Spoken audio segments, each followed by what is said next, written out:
Hey everybody, I'm Jordan Lima from Lemur Studios and the Buffalo 40-Hour Film Project. We're here with Buffalo Creative, one of the funniest films in the 40-Hour Film Project. We're here with Jeanne, Vinal, Daire, Irwin, and Kamali, Liyanage.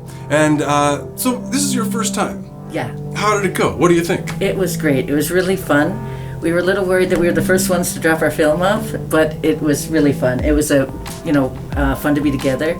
And it's like great for a weekend to do something you don't usually do and sort of exercise creative juices a little bit. Yeah, absolute riot.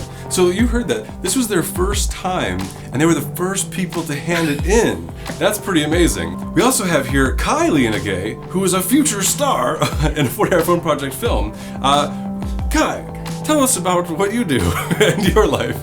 Well, at this point, it appears that he's into pouting. He's preparing for his next film. So what do you envision Kai being in the next film? Well, hopefully there'll be a role for a cute kid that's really smart, and then Kai will take that role. Awesome, very cool. Daire, so what brought you to this whole circle and how did you get involved? Jeanne. Yeah. Okay. We're both attorneys. I do a lot of legal work with her. And she's like a dynamo. She has millions and millions of ideas, and unlike most people who have millions and millions of ideas, she usually acts on every one of them. And so this was yet another, and who doesn't want a creative outlet? You know, we're all in the grind working at the salt mine, so. Your actors and actresses in this one, I understand this is a family effort, this is a team effort, and you were the lead actor, but you were supposed to be more the director. Yeah, I don't really feel like I was the lead actor. I think the lead actor was the actress, which absolutely phenomenal. It made me realize how difficult acting is, how little I knew, and what a jerk off I can look like. Mary Teresa Murphy is an actress. Yeah. You had a crack shot in your arsenal here. She is an amazing actor, and so the one thing, I was looking at her face and like the little nuances, I realized, because what I'm doing there isn't acting.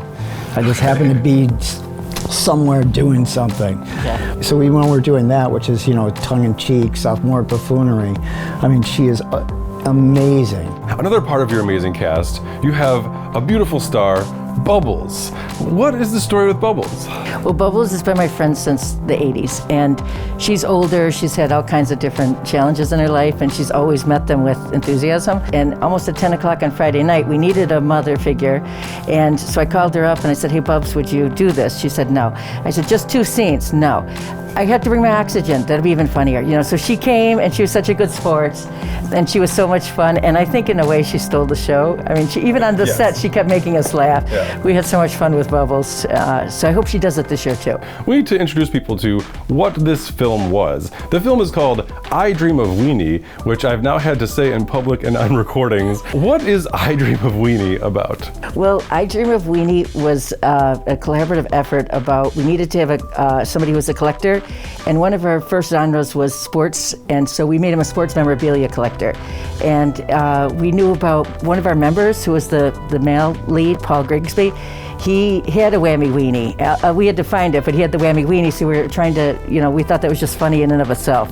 And then somehow or other got all jokes with regard to that, which isn't really my thing per se, but we couldn't help having fun with it regardless. That's what this is all about. It's all about having fun, and that's why yours was so successful, because like I said, even though it didn't have, the cinematic excellence that some other teams have, it had heart, and it had fun, and it had spirit, and it showed through. And then Daire and my husband changed the ending to the ending that you see, that was all done at the very last minute because Daire thought that the film lacked meaning with the way it was. Okay. And my husband came up with this idea. This is a fantastic film. You're pre-registered for the next one. We had 13 pre-registrations. This was pretty amazing. Yeah, so what are you going to do differently? How are you going to prepare?